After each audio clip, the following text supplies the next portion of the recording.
L'intero litorale veneto è accessibile a chi si trova in vacanze, presenta disabilità o anche solo difficoltà fisiche, motorie e sensoriali. Per una regione che fa del turismo la sua prima economia al top in tutta Italia, l'esigenza è quella di essere i migliori anche in questo. 25 milioni di visitatori da tutta Europa ogni anno sono un bacino d'utenza da servire con attenzione. Ecco allora il progetto Turismo Sociale e Inclusivo nelle spiagge venete, approvato dalla Giunta a dicembre e pronto ad essere messo in pratica prima dell'estate.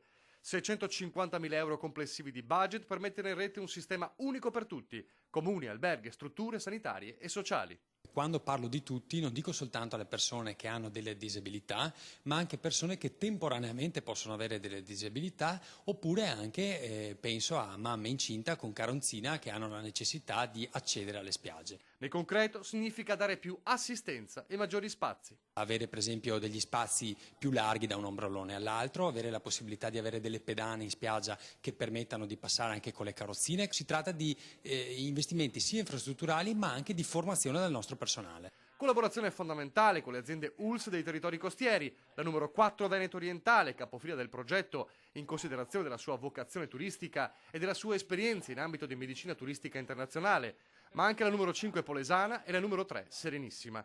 I comuni coinvolti sono quelli di San Michele al Tagliamento Bibione, Caorle, Raclea, Jesolo, Cavallino Treporti, Venezia Lido, Chioggia, Rosolina e Porto Tolle.